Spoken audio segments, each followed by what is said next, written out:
Hey guys, सभी मेरे प्यारे व्यूअर्स का वेलकम है वाईडी के एडिटोरियल क्लास में। आज सुबह का सेकंड एडिटोरियल हम लेने वाले हैं। डेंजरस सजेशन इसका टाइटल है। कल की क्लास हमारी मिस हुई थी because I was not keeping well, तो एक दिन का हमने ब्रेक रखा था। शुरू करेंगे अपनी क्लास को उसी जोश के साथ फिर से एक बार। देखो, इकोनॉमिक एडिटोरियल है, पढ़ने में मजा आएगा, पूरा फोकस आपको देना है। आज जो आप मेरे साथ सीखोगे in terms of grammar, vocabulary and comprehension, ये आपका आज का क्विज है। मजा आएगा आपको तभी जब इस क्विज को आप सॉल्व करोगे। और कब करना है? पूरी वीडियो को देखने के बाद। लास्ट में मैं आपको लाइव सॉल्व करवाऊंगा। अगर आपने इसको सॉल्व कर लिया तो आज के 40 मिनट्स आपके सक्सेसफुल रहे। शुरू करेंगे क्लास को। चलिए आइए कुछ नया सीखते हैं।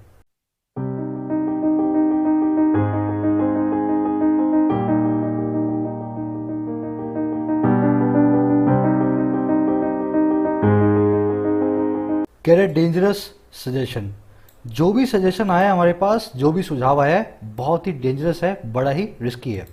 डेंजरस बहुत सिंपल सा वर्ड है ना। एक एडजेक्टिव होता है, इसका सिनोनिम होता है रिस्की, लेकिन एक अच्छा सिनोनिम होता है जो आपको जानना चाहिए, प्रिकेरियस।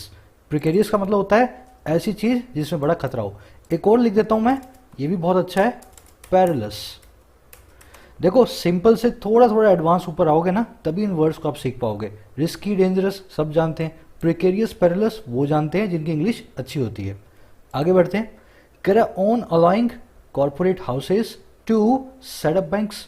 कह रहा हम बात कर रहे हैं इजाजत देने की, अलाउ करने की, कॉर्पोरेट हाउसेस को, बड़े बड़े बिजनेस हाउसेस को, और क्या करने का इजाजत? सेटअप करने का बैंक्स को। आजकल हमारे देश में ऐसा सुझाव आ गया है कि बड़े बड़े कॉर्पोरेट हाउस भी अपना बैंक जो है ना एस्टेब्लिश कर सकते हैं। तो कह रहा है अगर ये इजाजत आपने इनको दे दी तो ये सजेशन बहुत ही डेंजरस हो जाएगा, बहुत ही खतरनाक होगा। चलिए आगे बढ़ते हैं। इसके टाइटल पैराग्राफ से देखेंगे क्या कहना चाह रहा है। कह रहा है industrial houses should not have access to household savings through their own banks. कह रहे जो इंडस्ट्रियल हाउसेस हैं, जो अंबानी हैं, टाटा हैं, बिरला हैं, मित्तल्स हैं, कह रहा है इनको नहीं होना चाहिए, शुड नॉट हैव, इनके पास नहीं होना चाहिए। अच्छा, क्या नहीं होना चाहिए? एक्सेस, पहुंच नहीं होनी चाहिए। अच्छा, कहां तक पहुंच? हाउस होल्ड सेविंग तक, हमारी घरेलू बचत तक, है ना, आपके और मेरे पैसे तक जो हम बैंक में रखते हैं। कह रहे इंडस्ट्रियल हाउसेस के पास इस पैसे तक पहुंच नहीं होनी चाहिए। और ये पहुंच कैसे होगी? थ्रू, जरिए उनके खुद के बैंक्स के, उनके खुद के जो बैंक अभी बनने वाले हैं। तो ये यही कह रहा है कि आपको और मेरा पैसा है किसी टाटा, बिरला, अंबानी के उसके भरोसे जो है, उसके बैंक के अंदर हमारा पैसा जमा नहीं होना चाहिए। बैंकिंग का काम सरकार को ही चलाना चाहिए। समझ गए सेंटेंस को? अब देखो, सेंटेंस में देखने वाली कई चीजें हैं जिनको आपको माइंड करना चाहिए। पहली चीज है यहाँ पे सब्जेक्ट इंडस्ट्रियल हाउसेस, जिसको मैंने एक्वा ब्लू कलर दिया है। दूसरी चीज है यहाँ पे verb should not have. Subject और वर्ब को अगर आपने नहीं पकड़ा तो सेंटेंस आपको बिलोंग नहीं करता। समझ गए ना? आप जबरदस्ती उस सेंटेंस के पीछे पड़े हो, वो सेंटेंस आपको समझने देना नहीं चाहता अपने आप को। तो आपको क्या करना है? हर सेंटेंस के सब्जेक्ट और वर्ब को आइडेंटिफाई करना है। ये काम मैंने आपके लिए ऑलरेडी कर दिया है। अपनी समझ से अपना सब्जेक्ट वर्ब आप खुद आइडेंटिफाई करें, और मेरे सब्जेक्ट से अपने सब्जेक्ट, मेरी वर्ब से अपनी वर्ब को मिलाएं। जरूरी है ये काम, इसलिए रोज बोलता हूं। दूसरी चीज, कुछ प्रेपोजिशन फिक्स होती हैं। अगर मैं बोल रहा हूं I do not have access of your computer, मेरे पास तुम्हारे कंप्यूटर का एक्सेस नहीं है, तो ये बात गलत हो जाएगी। एक्सेस के बाद में हमेशा टू आएगा। मेरे पास तुम्हारे कंप्यूटर की पहुंच नहीं है, मैं तुम्हारे कंप्यूटर को चला नहीं पा रहा हूं, खोल नहीं पा रहा हूं, पासवर्ड नहीं लगा पा रहा हूं, तो मैं बोलूंगा I do not have access to your computer. समझ गए ना? तो एक्सेस के बाद में टू नाम का प्रीपोजिशन फिक्स्ड है, तो फिक्स्ड है, इसको आप हिला नहीं सकते हैं, ऑफ नहीं लगाएंगे। अच्छा, एक और चीज देखें। ये भी बहुत ही सिंपल सा कॉन्सेप्ट है, कई बार हमने किया है। आप इसको एक बार रिवाइज करें। कॉन्सेप्ट मैंने आपके सामने लिख दिया है यहाँ पे डार्क कलर में। आप दोनों सेंटेंसेस के अंदर एरर को फाइंड आउट करें इस कॉन्सेप्ट को यूज करके। बहुत सिंपल है, बार बार मैं इसलिए बताता हूं ताकि आपकी नजर से चूके नहीं जब भी आप इसको एग्जाम में एनकाउंटर करो। चलो देखो, ऑन जो नाम का एडजेक्टिव देख रहे हो ना, इसका एक सीधा सा फॉर्मूला है। इससे पहले एक पजेसिव जरूर आएगा। अगर पजेसिव नहीं आया, वहीं पे आपकी एरर मार्क हो गई। जैसे आई माइंड ऑन बिजनेस, मैं अपने खुद के काम से काम रखता हूं। Mind your business, mind my business, इसका मतलब ये होता है अपने खुद के काम से काम रखता हूं। आई माइंड ऑन बिजनेस। गलती क्या होगी भाई? ऑन किसका? ऑन से पहले एक पजेसिव नाउन या एडजेक्टिव होना चाहिए। तो आई के लिए पजेसिव नाउन या पजेसिव एडजेक्टिव, एक्चुअल में पजेसिव एडजेक्टिव यूज करूंगा जो कि होगा माई। आई माइंड माई ओन बिजनेस, ठीक है ना, मैं खुद के काम से काम रखता हूं, माई ओन बिजनेस। वैसे ही Rohan lives in own house, Rohan खुद के घर में रहता है। मुझे मालूम है आप में से बहुत बिगिनर ऐसे होंगे जिनको ये सेंटेंस सही लगेगा, लेकिन ये सेंटेंस गलत है। अगर रोहन खुद के घर में रहता है तो इसके आगे रोहन का पजेसिव लगेगा, या तो मैं यहां लिखूंगा रोहन्स या मैं लिखूंगा हिज ओन हाउस। किसके घर में रहता है भाई? अपने खुद के घर में रहता है, तो Rohan lives in his own house. तो हमेशा ऑन से पहले एक पजेसिव एडजेक्टिव पजेसिव नाउन आपको जरूर लगाना है। इसीलिए कॉर्पोरेट हाउसेस के लिए, इंडस्ट्रियल हाउसेस के लिए देयर ओन बैंक्स लगा है, देयर लगा है। आगे बढ़े, एक समरी मैं आपको दूंगा, आपको समझ में आए क्या लिखा हुआ है। उससे पहले अगर आप इंग्लिश में स्ट्रगल कर रहे हैं, अभी अभी चैनल पे आए हैं और आपके मन में सवाल है सर ये वीडियो को देखने के बाद मुझे क्या करना है, पहले वाली कितनी वीडियो को मैं चलाऊं, आपने तो 400 वीडियो अपलोड की हुई है पिछले 1.5 साल में। तो आपको क्या करना है, सीधे सीधे आपको चैनल के होम पेज पे जाना है ना, सुने ध्यान से, चैनल के होम पेज पे जाना है और होम पेज पे नीचे स्क्रॉल करते हुए इस प्लेलिस्ट को फॉलो करना है। इसमें आपके सब सवालों का जवाब है, 2 वीक्स में आप इसको पूरा करो। इट इज कंप्लीटली फ्री, पूरी ग्रामर को शुरू से मैंने लास्ट तक कवर करवाया। फॉर द टाइम बीइंग इस प्लेलिस्ट को मैंने फ्री रखा है जब तक सारी वीडियोस इसमें ना आ जाएं। जैसे ये कोर्स पूरा होगा 2-3 वीडियोस के बाद मैं इसको मेंबर ओनली कर देने वाला हूं, है ना। तो तब तक आप फायदा उठाएं, जरूर से इन वीडियोस को देख करके अपना जो है इंग्लिश का शुरू करें अपनी जर्नी को। इसी के नीचे पेड कंटेंट है, अगर आप मेंबर बनना चाहते हैं, PQRS, sentence arrangement, RC, cloze test, इन सबको लॉजिक के साथ सीखना चाहते हैं तो आप इन वीडियोस को चला करके देख सकते हैं। ये तभी चलेंगी जब आप मेंबरशिप बाय करते हैं। मेंबर बनने के लिए आप ऊपर जाएं, ज्वाइन बटन पे प्रेस करें, इस वीडियो को प्ले करेंगे, इंट्रो को आपको सब कुछ अच्छे से समझाया जाएगा। चलो आगे बढ़ते हैं। इस तरह का कंटेंट आपको बाजार में 1500 से 2000 रुपए में अवेलेबल है, अलग अलग तरह की एप्स पे बड़ी बड़ी, लेकिन सब लोग अफोर्ड नहीं कर सकते हैं। इसीलिए मैंने कम कॉस्ट में इस मेंबरशिप को लॉन्च किया हुआ है, ताकि मेरी कॉस्टिंग भी निकले, मैं वीडियोस को बनाता भी रहूं और आपको सस्ते दामों में अच्छी एजुकेशन मिलती भी रहे। शुरू करेंगे, समरी दे देता हूं।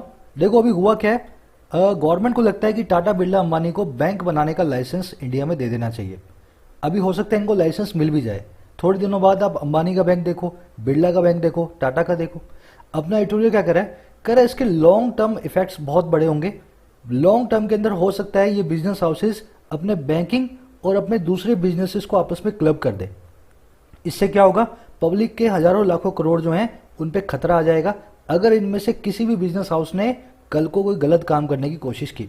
तो अपना एडिटोरियल यही कह रहा है कि बैंकिंग सेक्टर में उन्हीं कंपनियों को आना चाहिए जो सिर्फ बैंकिंग सेक्टर में काम करेंगी। ऐसा नहीं हो वो कंपनी जो है पेट्रोल भी बेचती हो, वो कंपनी के मोबाइल फोन भी आते हो और वो कंपनी का बैंक भी हो। इससे वो कंपनी कल को अपने दूसरे बिजनेसेस को फायदा पहुंचाने के लिए पब्लिक का नुकसान कर सकती है। समझ गए ना। तो ये डर पैदा कर रहा है हमारे दिमाग में एडिटोरियल, सही डर है, पूरे लॉजिक के साथ आपको बताएगा कि क्यों हमें डरना चाहिए इस प्रपोजल से। तो आज की समरी ये है, मैंने आपको बता दी है। आज की टोन है एप्रीहेंसिव और फियरफुल, है ना, डर से भरी है, एप्रीहेंशन से भरी है। तो ये दोनों इसकी आज की टोन्स है। समरी को कमेंट सेक्शन में डालें, टाइम मिलने पे मैं रिव्यू करता हूं 1 या 2 समरीज को हर रोज। चलिए शुरू करते हैं। कह रहा most often reports prepared by the RBI's internal working groups barely draw much attention beyond the relevant circles in the banking and financial services industries and rarely ever evoke protest. कह रहा most often, बहुत ज्यादातर, often का मतलब है ज्यादातर, most मतलब बहुत ज्यादा। तो कह रहा बहुत ज्यादा ही ज्यादातर क्या होता है, कह रहा रिपोर्ट्स जो है ना जो प्रिपेयर्ड होती हैं आरबीआई के इंटरनल वर्किंग ग्रुप के द्वारा, वो रिपोर्ट्स जिनको तैयार किया जाता है आरबीआई के अंदरूनी लोगों के द्वारा। कह रहा अक्सर जो वो रिपोर्ट्स है ना वो ना के बराबर ही ड्रॉ करती हैं, खींचती हैं ज्यादा अटेंशन को, ज्यादा ध्यान वो अपनी तरफ कभी भी वो रिपोर्ट्स जो है ना कभी भी खींचती नहीं है। अच्छा ये कौन सा ध्यान, किनका ध्यान है, ये ध्यान है पार उन लोगों के, वो लोगों के जो बियॉन्ड हैं रेलिवेंट सर्कल्स के, सही सर्कल्स के। और सर्कल किस में, बैंकिंग और फाइनेंशियल सर्विस इंडस्ट्री में। वो लोग जो कि बैंक से और फाइनेंशियल सर्विसेज से जुड़े हैं तो उनका ध्यान तो जाएगा ही जाएगा। कह रहा बहुत अक्सर ऐसा होता है कि ये रिपोर्ट्स उनके अलावा भी किसी और का ध्यान खींचती है। और कह रहा यही रिपोर्ट्स ना के बराबर ही रेयरली कभी भी इवोक करती है, जगाती है प्रोटेस्ट को, पब्लिक के धरने प्रदर्शन को। तो हमारे पास आज तक जितनी भी रिपोर्ट्स हमने आरबीआई की देखी है वो सिर्फ आरबीआई से जुड़े हुए लोग जो है ना वही उनकी तरफ ध्यान देते हैं। कभी भी ऐसा नहीं होता कि उसके पार किसी का ध्यान जाए या फिर यही रिपोर्ट्स पब्लिक की तरफ से प्रोटेस्ट को इवोक करे, पब्लिक इसके खिलाफ कभी भी खड़ी हो। समझ गए ना? तो कह रहे एक नई रिपोर्ट आई है जिसमें सबका ध्यान जा रहा है और सब उस पर प्रोटेस्ट भी कर रहे हैं। अब उस रिपोर्ट के बारे में बताएगा। सब्जेक्ट है हमारा रिपोर्ट्स। रिपोर्ट्स की दो वर्ब आई है, पहली है ड्रॉ, दूसरी है इवोक। सब्जेक्ट वर्ब पकड़ा, सेंटेंस बिल्कुल सिंपल है ना, ध्यान रखें इस चीज का। अब देखो सेंटेंस में देखने वाला ग्रामर रूल देखते हैं अपने, बहुत ही सिंपल ग्रामर रूल है। एडवर्ब की वीडियो कल या परसों में अपलोड करूंगा, वहां पे इस रूल को डिटेल में पढ़ाऊंगा, ठीक है ना। देखो हमारे पास कुछ है ना, एक काम करो आप चारों आप सेंटेंस को पहले अपने दिमाग से तोल के मुझे बताओ इन सेंटेंसेस में क्या जो है ना गलती है। फिर मैं आपको रूल समझाऊंगा, गलती भी समझाऊंगा कैसे देखनी है। पहले एक बार कोशिश आप करेंगे सबके सब, मेरा मुंह कोई ना देखे, ढीठ कोई ना बने, सब लोग कोशिश करें ताकि जब मैं समझाऊं आपके भेजे में घुसे। चलो अब देखो ध्यान से देखना, हमारे पास कुछ एडवर्ब्स हैं, ये सब की सब बेयरली, hardly, seldom, scarcely, always, never. इनको रटने की जरूरत नहीं है, इनको आप ऐसे याद कर सकते हैं। इन सब का मतलब होता है या तो हमेशा या ना के बराबर। बेयरली मतलब ना के बराबर, हार्डली मतलब बिल्कुल बिल्कुल भी नहीं, कभी कभी, सेल्डम मतलब ना के बराबर, स्केर्सली मतलब ना के बराबर, ऑलवेज का मतलब हमेशा, नेवर का मतलब है कभी नहीं। तो सब के सब ये या तो ना के बराबर है या 100% है, हमेशा है। समझ गए ना? एडवर्ब्स ऑफ टाइम है सब की सब।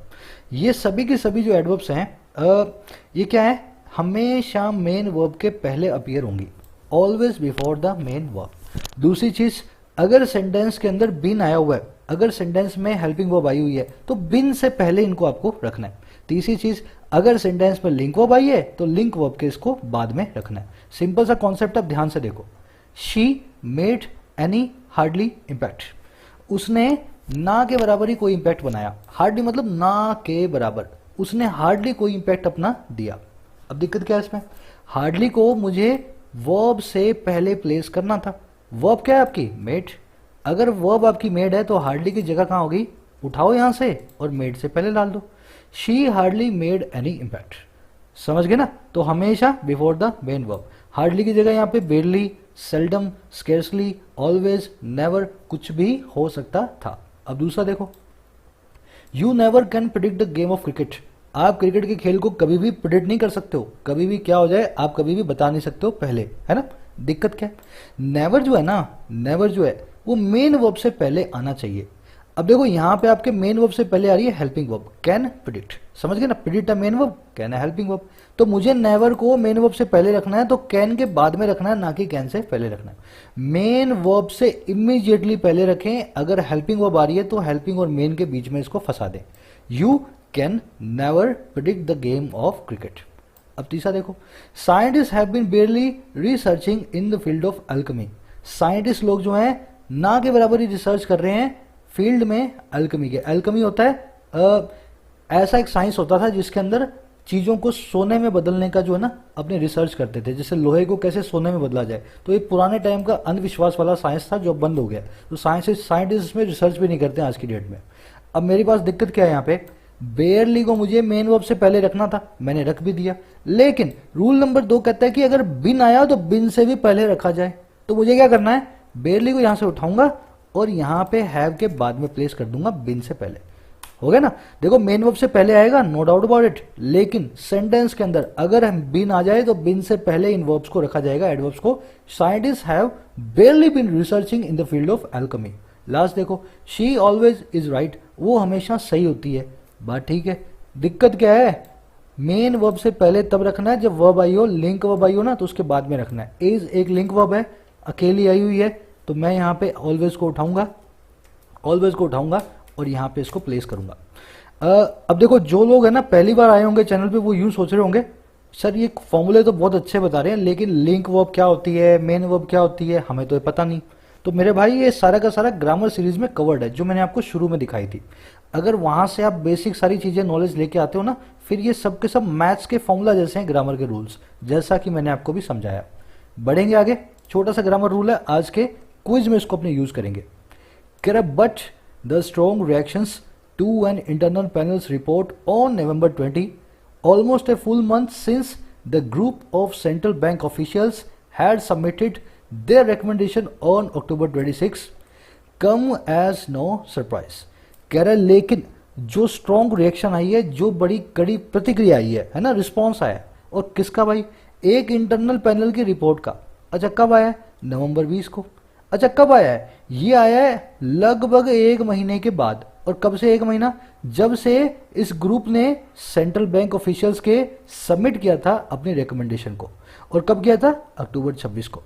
तो कह रहे जो स्ट्रॉन्ग रिएक्शन आया ना अक्टूबर 26 की रिपोर्ट का, नवंबर 20 को 1 महीने बाद, कह रहे ये आया है कम एज नो सरप्राइज, बिल्कुल भी सरप्राइज की तरह नहीं। कह रहा ये रिपोर्ट ही ऐसी है कि इस पे स्ट्रॉन्ग रिएक्शन आना ही था, इस पे तो आने का कोई सवाल था ही नहीं, है ना, नहीं आएगा ऐसा कोई सवाल था ही नहीं। तो कह रहे ये रिएक्शन कम एज नो सरप्राइज। समझ गए? रिएक्शन आपका सब्जेक्ट है, ये कम आपकी वर्ब है, सब्जेक्ट चीन में, वर्ब जापान में, सब्जेक्ट वर्ब पकड़ोगे, देखो प्लूरल है ना, इसीलिए कम लिखा हुआ, पीछे एस नहीं आया। सब्जेक्ट वर्ब पकड़ा, सेंटेंस सिंपल है। आगे बढ़ेंगे, रिपीट नहीं करूंगा ना, सिंपल सेंटेंस है। कह रहे the panel which was tasked with reviewing ownership norms and corporate structures for private sector banks has made worthwhile suggestions including ways to harmonize licensing norms for all banks including older legacy lenders and newer entrants। अब देखो ये panel की report में था क्या, ये वो बताएगा मैं। कह रहा द पैनल, ये खास पैनल जिसकी हमने बात की है ऊपर, कह रहे जो कि टास्क विद था, जिसको टास्क दिया गया था, जिसके ऊपर जिम्मेदारी डाली गई थी, किस चीज की भाई, रिव्यू करने की ओनरशिप की नॉर्म्स को, मालिकाना हक को। अच्छा और किसका? कॉरपोरेट स्ट्रक्चर को, प्राइवेट सेक्टर बैंक्स की। इसका काम क्या था? प्राइवेट सेक्टर के मालिकाना हक कैसे होंगे और उनकी कॉर्पोरेट स्ट्रक्चर कैसी होगी, ये काम इसको दिया गया था। कह रहे ये जो पैनल है ना, अब इसकी वो भैया हैज बेट, इस पैनल ने बनाए हैं वर्थ वाइल सजेशंस, बहुत ही अच्छे सजेशंस, जिसमें क्या शामिल है, इंक्लूड है वो तरीके जिससे हार्मनी में लाया जाए, सद्भाव में लाया जाए, कोऑपरेशन में लाया जाए लाइसेंसिंग नॉर्म्स को सभी बैंक्स की, जिसमें शामिल है पुराने लेगेसी लेंडर्स, पुराने बड़े बड़े बैंक्स, लेगेसी मतलब बहुत पुराने, है ना, जिसमें शामिल है पुराने बड़े बड़े बैंक और नए एंट्रेंट्स, नए न्यू कमर्स। समझ गए ना? तो देखो सब्जेक्ट आपका पैनल है, वर्ब आपकी हैज मेड। इस पैनल ने ऐसे सजेशंस को मेक किया है जिसमें 2 चीजें शामिल है कि कैसे लाइसेंसिंग नॉर्म्स को पुराने लेंडर्स के लिए हार्मोनाइज किया जाए और नए एंट्रेंट्स के लिए हार्मोनाइज किया जाए। हार्मोनाइज करने का मतलब होता है to bring in harmony, cooperate करवाना, कोऑर्डिनेट करवाना। इस पैनल ने ये बोला स्टेट बैंक ऑफ इंडिया होगा 150 साल पुराना बैंक, कोई बात नहीं, लेकिन आज अंबानी बैंक ऑफ इंडिया आएगा ना, तो दोनों को हम बराबर ही ट्रीट करेंगे। लाइसेंसिंग नॉर्म्स को हम पुरानों और नयों दोनों के लिए हार्मनी में लेके आएंगे, सद्भाव में लेके आएंगे। समझ गए ना? सबको बराबर तरीके से तोला जाएगा नया लाइसेंस देते हुए। अब देखने वाला कुछ है नहीं, अगर आपने इस तरीके से पढ़ा है तो। एंट्रेंट होता है न्यू कमर, जो अभी भी एंट्री मारे वो होता है एंट्रेंट, है ना। हार्मनी आप जानते हैं। चलिए आगे बढ़ते हैं। While the panel's appointment in June, at a time when the country was in throes of coping with severe economic fallout of the COVID-19 lockdown, got little attention, its suggestion that corporate or industrial houses be allowed to promote banks has triggered widespread concern। ये बहुत ही simple sentence है, आप पढ़ो मेरे तरीके से। While जहां panel की अपॉइंटमेंट जून के अंदर, अब देखो ये बीच वाला देखते हो ना आप, ये यहाँ वाला और ये यहाँ वाला 2 डैश पड़े हुए हैं। अगर इसमें बीच में 15-20 वर्ड्स आ रहे हो ना, तो इनको साइड में रख दो, बाद में लास्ट में पढ़ा जाएगा इन वर्ड्स को, अभी छोड़ दो इनको, ठीक है ना। कह रहे जहां बैंक का अपॉइंटमेंट जून के अंदर गॉट लिटिल अटेंशन, इस अपॉइंटमेंट को पैनल को बहुत ही कम अटेंशन मिली। कह रहे जहां जब इस पैनल को बनाया गया किसी ने भी इसकी तरफ ध्यान नहीं दिया जून के अंदर, बीच वाला मैंने छोड़ दिया अभी, है ना। कह रहा हुआ क्या, कह रहे इसका जो सजेशन था ना, वो सजेशन क्या था कि कॉर्पोरेट और इंडस्ट्रियल हाउसेस को, बड़े बड़े व्यापारिक घरानों को अलाउ किया जाए कि वो प्रमोट करें, वो मालिक बने बैंक्स के। कह रहे सजेशन ने ना ट्रिगर कर दिया है, भड़का दिया है हर तरफ वाइड स्प्रेड कंसर्न को, हर तरफ चिंताओं को। सिंपल सेंटेंस है।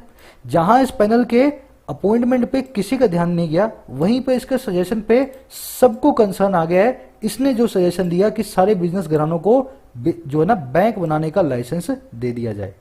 अब आ जाओ बीच में क्या कहना चाह रहा है। अब ये बता रहे जून के बारे में, जो वर्ड यहाँ पढ़ा है ना उसी के बारे में बीच में बताया जाएगा।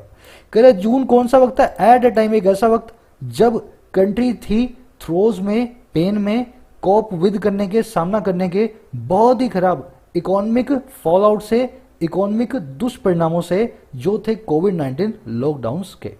समझ गए ना? तो जून के बारे में बीच में यहाँ पे एडजेक्टिव फ्रेज बनाया गया है, एडजेक्टिव क्लोज बनाया गया है इस जून को जो है डिफाइन करने के लिए।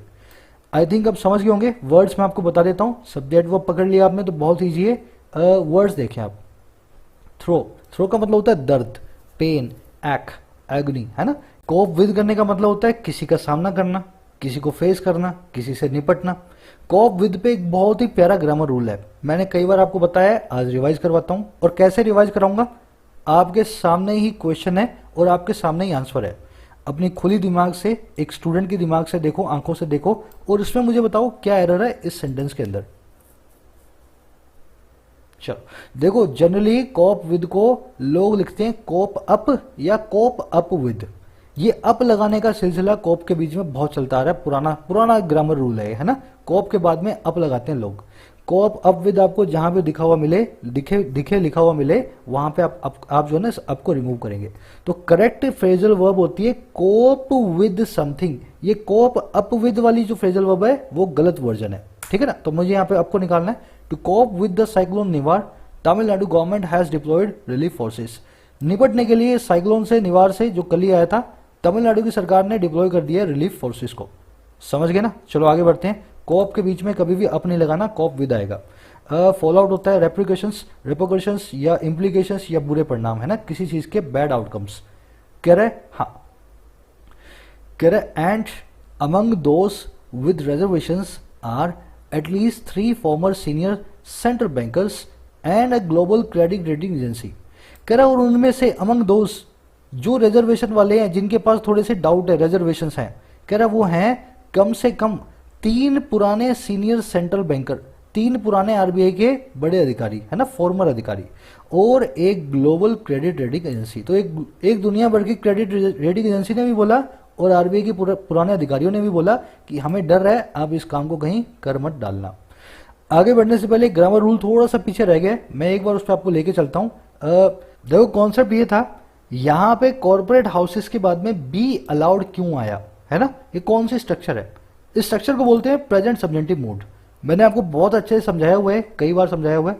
जहां जहां आपको recommend, suggest, order, wish, demand, ये सारे वर्ड्स दिख जाएं किसी भी सेंटेंस में, अगर ये वर्ड्स दिख जाएं और उसके बाद में दैट दिखे, तो आपको वहां पे क्या करना है, दैट के बाद आने वाले क्लोज में वर्ब की बेस फॉर्म को यूज करना है। उसको कहलाएंगे सब्जेक्ट प्रेजेंट सब्जेंटिव मोड।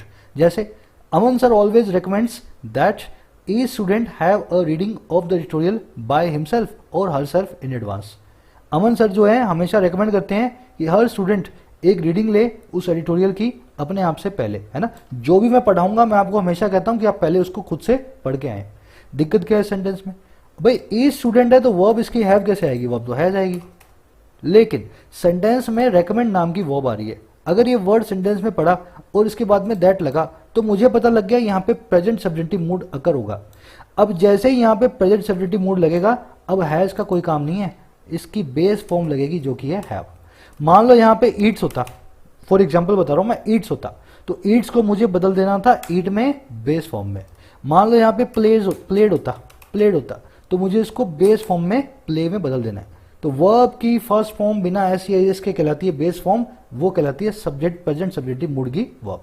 वैसे ही इसको मैं पैसिव में भी लिख सकता हूं, the manager ordered that the workers be given bonus. Manager ने ऑर्डर किया कि वर्कर्स को बोनस दिया जाए। यहां पे कुछ भी नहीं हुआ है, वर्ब की फर्स्ट फॉर्म को पैसिव में लिखा है हमने, बी वर्ब की फर्स्ट फॉर्म लगा दी है, उसके बाद में V3 लगाई है इसको पैसिव बनाने के लिए। तो प्रेजेंट सब्जेंटिव मूड अगर एक्टिव में होगा तो वर्ब की फर्स्ट फॉर्म आएगी, पैसिव में होगा तो वर्ब की फर्स्ट फॉर्म बी और उसके साथ में वर्ब की थर्ड फॉर्म V3। अब कुछ स्टूडेंट ऐसा बोलेंगे सर ये एक्टिव पैसिव तो हमें पता ही नहीं है, आपने इतना बता दिया हमें। अब मेरे एक छोटे से सवाल का जवाब दे दो, घोड़े से पहले गाड़ी देखी क्या आपने? पहले गाड़ी होती है फिर घोड़ा होता है। तो पहले ग्रामर वीडियोस देखो और फिर एडिटोरियल को देखो। अगर आप गाड़ी को घोड़े से पहले लगा रहे हो फिर आप ये मत बोलो कि गाड़ी आगे क्यों नहीं जा रही, गाड़ी पीछे ही आएगी। चलो आगे बढ़ते हैं। कह रहा एंड अमंग दोस, ये तो वाला हो गया ना सेंटेंस हमारा। कह रहा most intriguing is that the panel which consulted with experts ranging from former RBI officials to legal and finance professionals clearly acknowledges that all but one of these experts, outside experts, were unequivocal in their opinion that given the prevailing far from ideal corporate governance culture, corporates ought to be barred from promoting banks. लंबा sentence है, simple है, छोटे छोटे piece करूंगा इसके। कह रहा most intriguing is, सबसे ज्यादा हैरान करने वाला, इंट्रीग करने वाला, सबसे ज्यादा कौतूहल वाला वो है दैट, वो ये कि अच्छा क्या है वो, जो ये पैनल है जिसने कंसल्ट किया एक्सपर्ट्स के साथ, और वो एक्सपर्ट्स जो रेंज करते हैं कहां से कहां तक, फॉर्मर आरबीआई ऑफिशियल से लेकर के लीगल और फाइनेंस प्रोफेशनल्स तक, है ना।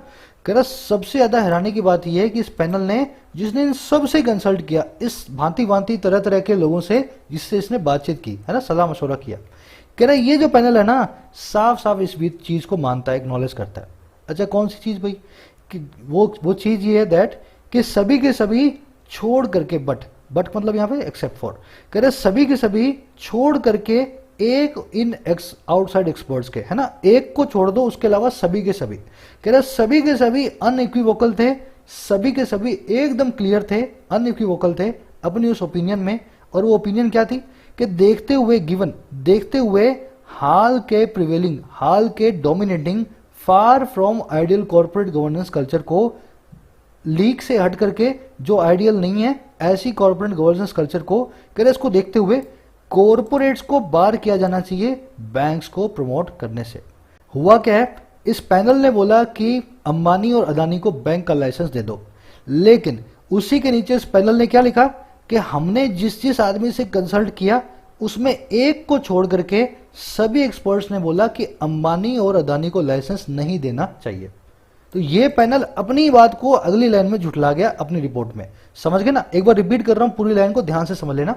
कह रहे सबसे इंटरेस्टिंग इंट्रिगिंग बात यही है, ये पैनल जिसने कंसल्ट किया बड़े बड़े एक्सपर्ट से, जो पुराने आरबीआई के अफसर भी थे और कई कानूनी और जो फाइनेंस के जानकार भी थे, प्रोफेशनल भी थे, कह रहे ये वो पैनल जिसने इन सबसे बातचीत की, कह रहे साफ साफ मानता है, एक्नॉलेज करता है कि सबने सिवा एक आदमी के, सबने सिवा एक आदमी के साफ साफ अनइक्विवोकली हमें बताया, अपनी ओपिनियन को बताया कि हाल की प्रिवेल करती हुई कॉर्पोरेट गवर्नेंस कल्चर को, हाल की बैंकों की हालत को देखते हुए कॉर्पोरेट्स को बार किया जाना चाहिए, कॉर्पोरेट को कभी भी एंट्री नहीं देनी चाहिए बैंक्स को प्रमोट करने में।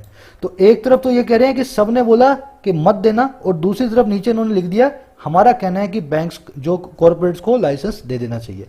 समझ गए ना, तो ये इंट्रीगिंग बात है, बहुत ही जो क्यूरियोसिटी भरी बात है।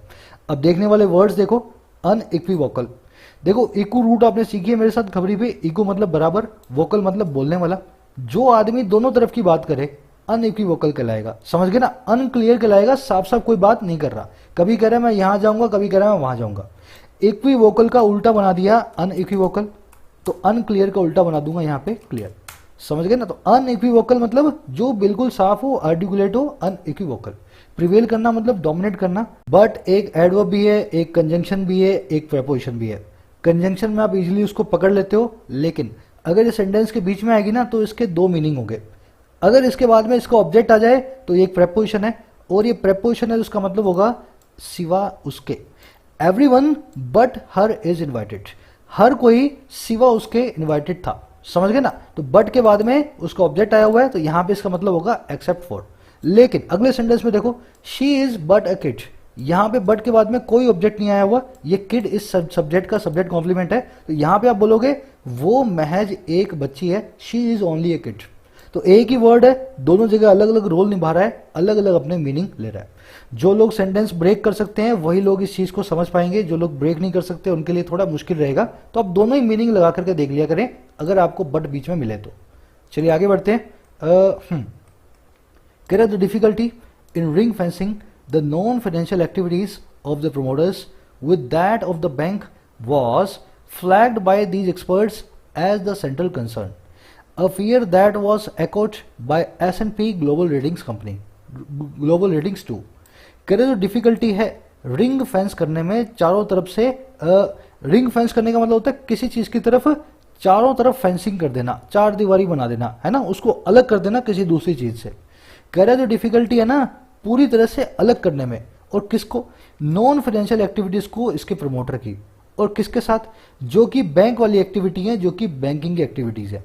कह रहे ये जो डिफिकल्टी है ना अंबानी और अदानी के दूसरे बिजनेसेस को उनके फ्यूचर में होने वाले बैंकिंग बिजनेस से अलग करने का जो डिफिकल्टी है ना, कह रहे इस काम में जो डिफिकल्टी है ना इसको फ्लैग किया गया था उन एक्सपर्ट्स के द्वारा, और कैसे, सबसे बड़े कंसर्न के तौर पे। और कह रहे ये एक ऐसा फियर भी है जो कि एको किया गया, जिसको माना गया S&P नाम की ग्लोबल रेटिंग कंपनी के द्वारा भी। तो जैसे ही इन एक्सपर्ट्स ने इस फियर को जताया वैसे ही उधर से हमें गूंज मिली, एको मिली S&P नाम की रेटिंग कंपनी की भी। सबका यही कहना है कल को अगर अंबानी अपने बिजनेस को अपने ही बैंक से लोन देने लगे, आपका और मेरा अकाउंट हो अंबानी के बैंक में, तो उसको कौन रोकने वाला होगा? आपको तो पता भी नहीं लगेगा हमारे पैसे को अंबानी अपने दूसरे पेट्रोल के धंधे में यूज कर रहा है। समझ गए ना? तो यही कंसर्न सबको लगा कि हमें नहीं करना चाहिए, इनको जो है लाइसेंस नहीं देना चाहिए। फ्लैग करने का मतलब होता है ड्रॉ करना अटेंशन, किसी चीज की तरफ सबका ध्यान खींचना। दैट वाला एरर आप जानते हो, मैं आपके साथ फिर से एक बार शेयर करूंगा। सब लोग कोशिश करेंगे दोनों सेंटेंस के अंदर क्या एरर है ढूंढ के मुझे बताएं, फिर मैं रूल आपके साथ फटाफट शेयर करता हूं अगले 1 मिनट में। चलो, बहुत ही सिंपल एरर है, प्रोनाउन चैप्टर में आप मेरे साथ सीख चुके हो, इसको एज अ रिवीजन लें। You should not compare your salary with your clicks. आपको अपनी सैलरी अपने क्लिक्स के साथ कंपेयर नहीं करनी चाहिए। मान लो मेरी सैलरी है 1 लाख रुपए महीना, मेरा कुलीग है उसका नाम है मोहन, मुझे अपनी सैलरी जो 1 लाख रुपए है ना उसको मोहन से कंपेयर नहीं करना चाहिए। अरे कैसे कंपेयर कर दूंगा मोहन से? मोहन एक आदमी है, मेरी सैलरी मनी है, पैसे को आदमी से कैसे कंपेयर किया जा सकता है? दिक्कत ये सेंटेंस यूं कहना चाह रहा है अपनी सैलरी को अपने जो है सहकर्मियों की सैलरी से कंपेयर ना करें। अगर आप उनकी सैलरी से उनको कंपेयर नहीं करोगे ना तो आपको सेंटेंस पूरा लिखना चाहिए। You should not compare your salary with the salary of your clicks. समझ गए ना? The salary of your clicks. अब दिक्कत क्या है यहाँ पे द सैलरी, जो सैलरी 2 बार आई है इसकी जगह आप दैट भी लगा सकते हो, और दैट लगाया तो उससे पहले का द निकाल सकते हो। तो मुझे क्या बनाना है? You should not compare your salary with that of your clicks. तो दैट यहाँ पे क्या बताएगा? सैलरी को दूसरी बार कंपेयर ना करना पड़े, दूसरी बार ना लिखना पड़े, तो हमने दैट नाम का प्रोनाउन यूज कर दिया। अगला सेंटेंस देखो, you should not compare your dreams with your clicks. आपको अपने सपनों को अपने क्लिक से कंपेयर नहीं करना चाहिए। बात वही है, तुम्हारे सपने और तुम्हारे कुलीग का कोई कंपैरिजन नहीं है, उनके सपनों से नहीं करना चाहिए। तो मैं बोलूंगा with the dreams of your clicks. अब देखो ड्रीम्स को निकालना है, फिर से निकाल दो, दैट लगा दो, लेकिन ध्यान क्या रखोगे? दैट लगा था सैलरी के लिए, सैलरी सिंगुलर है, ड्रीम्स प्लूरल है, पीछे एस आ रहा है, तो दैट की जगह यहां लगेगा दोज। क्लियर ना? With those of your clicks. तो ये एरर ऑफ दैट और दोज होती है, आपको उसको आइडेंटिफाई करना होगा। दो चीजों का कंपैरिजन हो रहा है तो एक जैसी चीजें होनी चाहिए, वो सपनों का सपनों से हो, तनख्वाह का तनख्वाह से हो। ड्रीम्स अगर प्लूरल है तो दोज लगेगा, सैलरी अगर सिंगुलर है तो कंपैरिजन के लिए दैट लगेगा। इसीलिए यहां पे मेरे भाई यहां पे लगा with that of the bank. चलिए आगे बढ़ते हैं। कह रहा farmer RBI governor Raghuram Rajan and farmer deputy governor Viral Acharya who was appointed by the Modi government after Mr. Rajan had left the central bank, in a joint article on LinkedIn have termed the proposal a bad idea and questioned its rationale। कह रहे जो farmer RBI governor है राजन साहब और पुराने हमारे deputy governor साहब है आचार्य साहब, ये वो आचार्य साहब हैं जिनको अपॉइंट किया गया था। यहाँ पे सिर्फ आचार्य साहब की बात हो रही है अपॉइंटमेंट की, क्योंकि वॉज लगा हुआ है ना। कह रहे ये वो विरल है जिसको अपॉइंट किया गया था मोदी साहब के द्वारा, और कब? जब मिस्टर राजन ने लीव कर दिया था इस बैंक को, जब वो बैंक को छोड़ के चले गए थे। कह रहे इन दोनों ही बंदों ने ना एक जॉइंट आर्टिकल में लिंक्डइन पे नाम दिया इस प्रपोजल को, टर्म किया इस ऑफर को एक बहुत ही खराब आइडिया, और सवाल उठा दिया है इसके रैशनल पे, इसके लॉजिक पे। इन्होंने सरकार के ऊपर ही सवाल उठा के पूछ लिया कि क्यों आपको लगा कि बैंक को जो है प्राइवेट जो है कंपनियों को बैंक खोलने की इजाजत देनी चाहिए। इन दोनों ने बोला बहुत ही खराब आइडिया, इस आइडिया को आप जो है इम्प्लीमेंट ना करें। समझ गए? रैशनल का मतलब होता है लॉजिक, किसी चीज के पीछे का रीजन है ना, किसी चीज के पीछे का तर्क। Acknowledging the RBI group's caveats including its assertion that corporates only be allowed as promoters after necessary amendments to the Banking Regulation Act 1949 are enacted to safeguard against connected lending. The two economists have, however, pointed to the bailouts of Yes Bank and Lakshmi Vilas Bank as examples of the heightened risk posed by any move to loosen bank licensing norms. लंबा sentence है, simple sentence है, देखो इतना लंबा sentence है, piece bye piece समझाऊंगा, ध्यान से पढ़ना, एक्नॉलेज करते हुए, मानते हुए। अच्छा भाई किसको? आरबीआई के इस पैनल की ग्रुप की कैविएट को, चेतावनी को, वार्निंग को। करेक्ट, एक्नॉलेज करते हुए इसकी वार्निंग को। अच्छा कौन सी वार्निंग? जिसमें शामिल है इसका असर्शन, जिसमें शामिल है इसका जोर देके करने का ये काम। अच्छा कौन सा काम? कि कॉरपोरेट को तभी अलाउ किया जाए प्रोमोटर के तौर पे, सरकारी प्राइवेट जो है घरानों को तभी इजाजत दी जाए बैंक के मालिक के तौर पे। कब? जब नेसेसरी अमेंडमेंट जो है इस एक्ट के अंदर, ये जानते होंगे आप, बैंकिंग रेगुलेशन एक्ट 1949, कह रहे जब सही अमेंडमेंट जो है, सुधार जो है इस एक्ट के अंदर इनेक्ट हो जाएंगे। अच्छा क्यों? ताकि सेफ गार्ड किया जा सके कनेक्टेड लैंडिंग के अगेंस्ट में। कनेक्टेड लैंडिंग क्या है? मेरा पैसा अंबानी के बैंक में और अंबानी को पैसा अपनी रिलायंस इंडस्ट्री लिमिटेड को पैसा डाल करके उसको फायदा पहुंचा रहा है। कह रहे ये जो कैविएट है ना, जिसमें ये बात भी शामिल है कि पहले अमेंडमेंट लाओ एक्ट में, फिर अंबानी और अडानी को बैंक खोलने की इजाजत दो। कह रहे इन दोनों को एक्नॉलेज करते हुए, इस बात को मानते हुए, हुआ क्या? ये जो दो अर्थशास्त्री हैं जिनके ऊपर हमने नाम लिए हैं, विरल और रघुराम राजन, कह रहे इन्होंने हालांकि हाउएवर पॉइंट किया है बेल आउट की तरफ यस बैंक और लक्ष्मी विलास बैंक के। और कैसे पॉइंट किया है? अच्छे उदाहरणों के तौर पे, जो है बढ़े हुए रिस्क का, जो कि पोज होता है किसी भी तरह के मूव से, वो जो मूव होता है लूजन करने का, धीमा करने का या ढीला करने का बैंक की लाइसेंसिंग नॉर्म्स को। कह रहे जब ये लक्ष्मी विलास बैंक डूब गया, जब ये यस बैंक डूब गया, जो कि बैंकिंग के धंधे में बहुत पुराने लोग हैं, है ना, आपने इनको लाइसेंस दिया बिना सोचे समझे, या आपके लाइसेंस देने का तरीका इनको खराब था, आप इनको कभी भांप नहीं पाए कि कमजोर बैंक है। कह रहे जब ये एग्जाम्पल तुम्हारे सामने है तो आप सोच भी कैसे सकते हो किसी बिजनेसमैन को आप बैंकिंग का लाइसेंस देके बैंक खुलवा दोगे? कह रहा उसका डूबना तो बिल्कुल लाजमी है। सबसे पहले आप बैंकिंग एक्ट के अंदर थोड़े से अमेंडमेंट लाओ, फिर किसी बिजनेसमैन को बैंक खोलने का लाइसेंस दो। सिंपल लैंग्वेज में समझा रहा हूं ताकि आपको समझ में आए। एक्नॉलेजिंग यहाँ पे प्रेजेंट पार्टिसिपल है, मेन वर्ब है, टू इकोनॉमिस्ट हैव पॉइंटेड, ठीक है ना। कैविएट होता है एक छोटी सी वार्निंग, कॉशन। असर्शन होता है किसी चीज को आप जो है जोड़ देते हो ना किसी चीज पे, इंसिस्टेंस होती है, अफर्मेशन होता है, डिक्लेरेशन होता है, वो आपका होता है असर्शन, है ना। चलिए आगे बढ़ते हैं। बेल आउट वर्ड मैंने आपको 2-3 दिन पहले करवाया था। जब आप बेल पे आउट होते हैं, आपको रिलीफ मिलता है, किसी डूबती हुई कंपनी को बचाया जाता है, उसको कहते हैं बेल आउट करना, है ना। उसको बेल करके बाहर लाए हैं, डूबने से बचाया उस कंपनी को। For all its regulatory powers and supervisory capabilities, the RBI failed to spot the buildup of troubled exposures at Yes Bank in time. कह रहा है अपनी सारी रेगुलेटरी पावर और सुपरवाइजरी कैपेबिलिटी के साथ, कह रहा है इन सारी ताकतों के साथ आरबीआई नाकामयाब रहा स्पॉट करने में, ढूंढने में, उस बिल्डअप को, उस बनने के काम को जो है ट्रबल्ड एक्सपोजर्स का, जो है खतरे का, जो है ट्रबल में आए हुए इनके ऐसे व्यापारों का, एक्सपोजर्स का, जो है यस बैंक का इन टाइम वक्त रहते। कह रहा आरबीआई के पास सारे पावर्स थी, सारी ताकतें थी, फिर भी आरबीआई नाकामयाब रहा। ये कभी भी स्पॉट नहीं कर पाया उस बिल्डअप को ट्रबल्ड एक्सपोजर्स का। ट्रबल्ड एक्सपोजर्स होते हैं बैंक के ऐसे लोन्स जो कि ट्रबल के अंदर हो, जो कि बैंक के पास कभी भी वापस नहीं आने वाले, ऐसा समझ लो। तो कह रहे आरबीआई के पास सारी ताकतें थी, फिर भी यस बैंक को वो कभी भी वक्त रहते उसको पकड़ नहीं पाया कि ये गलत काम कर रहा है ना। तो दूसरे नए बैंकों को आप कैसे पकड़ोगे? बिल्डअप होता है किसी चीज का धीमे धीमे इकट्ठा होना या पैदा होना, है ना, बड़ा बड़ा होना, बिल्डअप होना।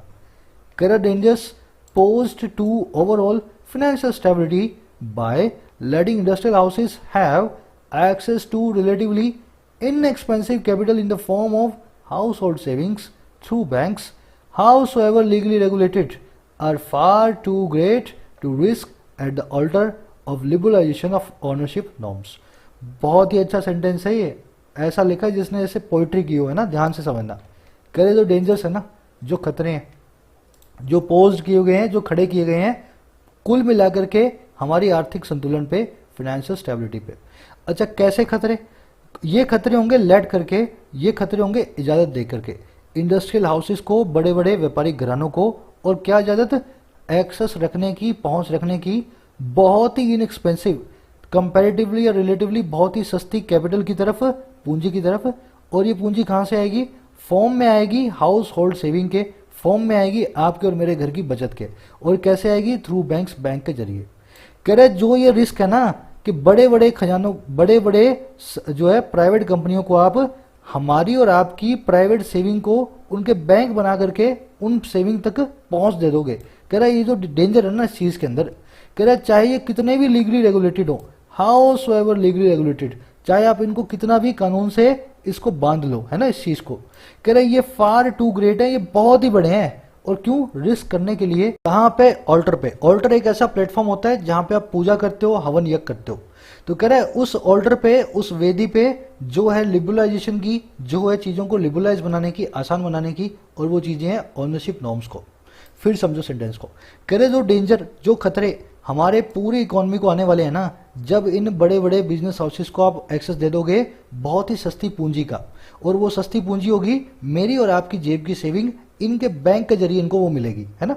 कह रहे ये जो डेंजर है ना, चाहे आप इसको लीगली कितना भी बांध लो, कितना भी रेगुलेट कर लो, ये इतना बड़ा है कि ऑनरशिप नॉर्म्स को लिबरलाइज करने के नाम पे ऐसा रिस्क तो हम कभी उठा ही नहीं सकते, है ना। तो कह रहा ऐसा रिस्क नहीं उठाना जिसके बाद में कोई पीछे मुड़ने की आपके पास अपॉर्चुनिटी ही ना हो। आपका और मेरा सारा पैसा अगर अंबानी लेकर के अपने बिजनेस में डाल करके कल को बोल गया कि डाल दो मुझे जेल में, तो अब क्या कर लोगे? सारे देश का पैसा जो है एक आदमी लेकर के भाग सकता है। समझ गए ना। सेंटेंस में देखने वाली चीज क्या है? वर्ड्स आए हैं नए। ऑल्टर, ऑल्टर होती है वेदी जिसपे आप हवन करते हो, जिसपे आप पूजा करते हो भगवान की, उसको कहते हैं ऑल्टर, है ना। लिबरलाइजेशन होता है चीजों को आसान बनाना, लिबरलाइज करना। हाउस ओवर का मतलब होता है कितना भी, however, to whatever extent, चाहे कितना भी हो, हाउस एवर, है ना। रिलेटिवली, कंपैरेटिवली, इन दोनों के बाद में हमेशा एडजेक्टिव की पॉजिटिव डिग्री आएगी, ये रूल आप जानते हैं। World economy is relatively weaker after कोविड-19। दुनिया भर की अर्थव्यवस्था तुलनात्मक रूप से कमजोर है कोविड-19 के बाद। बात तुम्हारी ठीक है, पर रिलेटिवली के बाद में या कंपैरेटिवली के बाद में वीकर का कोई काम नहीं है। यहां पे ईआर को निकालूंगा और लिखूंगा वीक, ठीक है ना। हमेशा positive degree of adjective after relatively और कंपैरेटिवली। कह the RBI decision makers need to reject this suggestion outright and place it where it belongs the shelf. कह रहा आरबीआई के जो डिसीजन मेकर हैं, जो डिसीजन लेने वाले लोग हैं, उनको रिजेक्ट करना पड़ेगा सजेशन को आउटराइट, सीधे सीधे। आउटराइट का मतलब क्या होता है? फटाफट से और डायरेक्टली, डायरेक्टली और जल्दी से ही इस सजेशन को रिजेक्ट करना चाहिए और इसको रख देना चाहिए वहां पे जहां इसकी जगह है, जहां ये बिलोंग करता है। और वो जगह क्या है? शेल्फ। शेल्फ का मतलब है चीजों को कबाड़ में फेंक देना, ऐसा समझो, है ना। चीजें जो आपके काम की नहीं है आप उनको शेल्फ पे रख देते हो। तो कह रहे कोई काम का सजेशन नहीं है, इसको लात मार के साइड में शेल्फ पे रख दो, सीधे सीधे रखो, बिना देरी के रखो। ये सब के सब लोग आरबीआई से जो है ना आज की डेट में एक्सपेक्ट करते हैं। बढ़ेंगे अपने क्विज की तरफ। आपको क्विज करवा देता हूँ फटाफट, है ना। The reports prepared by the industry experts never recommend, always recommended, recommended always और सजेस्टेड बेयरली। यहीं पे क्वेश्चन सॉल्व हो जाना चाहिए। बेयरली, ऑलवेज, नेवर, ये सब के सब वर्ड्स हमेशा मेन वर्ब से पहले आते हैं। रिकमेंड यहाँ पे मेन वर्ब है, इससे पहले नेवर आ रहा है, ठीक है। ऑलवेज यहाँ पे आपका जो है रिकमेंडेड से पहले आ रहा है, बिल्कुल ठीक है। यहाँ पे रिकमेंडेड के बाद ऑलवेज आ रहा है, तो ये सेंटेंस ये अपने आप में गलत है। सजेस्टेड के बाद बेयरली आ रहा है, तो ये भी गलत है। तो या तो ए आपका आंसर है या सी आपका आंसर है। तो देखें, the reports prepared by the industry experts never recommend या ऑलवेज रिकमेंडेड। अब देखो क्या आगे, that the government dash the banking sector. तो यहाँ पे आएगा शुड प्रोटेक्ट या यहाँ पे आएगा प्रोटेक्ट। अब ध्यान दोगे तो रेकमेंड देखा आपने तो आपको मालूम चल जाना चाहिए यहाँ पे प्रेजेंट सब्जेंटिव मूड ट्रिगर होगा। इसका मतलब क्या है? यहाँ पे वर्ब आएगी सिर्फ और सिर्फ वर्ब का बेयर इन्फिनेटिव। इसका मतलब क्या है? यहाँ पे आएगा सिर्फ और सिर्फ प्रोटेक्ट। लॉजिक के साथ चलोगे वहीं पे जवाब मिल गया तुम्हें, सी तुम्हारा जवाब है, ठीक है ना। ऑलवेज रेकमेंड से पहले आएगा और प्रेजेंट सब्जेंटिव मूड में सिर्फ और सिर्फ बेस फॉर्म आएगी, तो प्रोटेक्ट इसके बाद में आएगा। दूसरा सेंटेंस देखें, the economy has been finding it more difficult to, अब कुछ भी यहाँ डालना है आपको, है ना, कोप अप विद जो भी डालोगे। The bottlenecks in supply chain then dash from demand side. यहाँ पे दैट या दोज आपको एक डालना है। अब मुझे एक बात बताओ, करेक्ट फ्रेजल वर्ब क्या होती है? Cope with. क्या होती है? Cope with. अगर कोप विद होती है ना तो डी तुम्हारा आंसर है। ज़्यादा दिमाग लगाने की जरूरत यहाँ पे थी नहीं। कोप अप गलत है, कोप अप विद गलत है, कोप अप विद गलत है, कोप विद आपका आंसर है, डी आपका आंसर है। अब दूसरा देखो, बॉटल नेक्स को जो सप्लाई चेन में है वो डिफिकल्ट है, और किससे, उन बॉटल नेक्स से जो डिमांड साइड से है। बॉटल नेक्स है, पीछे एस लगा हुआ है, इसीलिए यहाँ पे दोज आएगा। समझ गए ना, दैट क्यों नहीं आएगा, क्योंकि ये प्लूरल है, बॉटल नेक्स को बॉटल नेक्स से कंपेयर करवाना है तो दोज हम यहाँ पे लगाएंगे।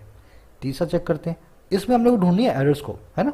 The banking sector has been always dealing with the NPS yet no comparatively stricter norms have been set in so far. इसमें एक नहीं, दो नहीं, तीन एरर्स है।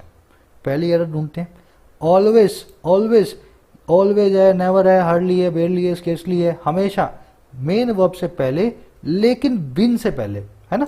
तो बिन से पहले आएगा तो ये यहां पे आएगा, नंबर 1। दूसरा, कंपैरेटिवली के बाद में हमेशा पॉजिटिव डिग्री, तो मुझे यहां पे स्ट्रिक्ट लगाना है, नंबर 2। नंबर 3 क्या है, norms have been set in so far. Norms जो अभी तक सेट इन हुई हैं, सेट इन का मतलब होता है किसी चीज की शुरुआत होना, किसी चीज का आना, जैसे विंटर्स हैव सेट इन, सर्दियां आ गई हैं, है ना। नॉर्म्स सर्दियों की तरह तो आएंगे नहीं, हम यहाँ पे नॉर्म्स के स्टैब्लिश होने की बात कर रहे हैं, सेट अप सो फार बोलेंगे। समझ गए ना, सेटअप होता है किसी चीज का एस्टेब्लिशमेंट होना। लास्ट क्वेश्चन है, इसमें आपको पार्ट ऑफ स्पीच से जाना है और बताना है कि बट का यहाँ पे क्या काम है और क्या उसका मीनिंग है। ये क्वेश्चन मैं आप सभी पे छोड़ूंगा। पार्ट ऑफ स्पीच मैंने आपको बहुत अच्छे से पढ़ाया है, आप सब लोग इसको ब्रेक करके मुझे इतनी सी चीज बता दो, बट का यहाँ पे क्या मतलब है, और बट क्या एक प्रेपोजिशन है या एडवर्ब है। कमेंट सेक्शन में इंतजार रहेगा आपकी क्वेरीज का, जिनके गलत हो गए मैं सही कर दूंगा। जरूर से अपना जो है ना कमेंट पोस्ट करें, मुलाकात लूंगा कल की वीडियो में, तब तक के लिए साइनिंग आउट। एडवर्ब की वीडियो प्रिपेयर हो चुकी है ऑलमोस्ट, मेरी तबीयत थोड़ी सी खराब है, आज कल में सही हो जाएगी। एडवर्ब की वीडियो मैं अपलोड कर दूंगा, है ना, मिल जाएगा आपको कंटेंट। चलिए साइनिंग आउट।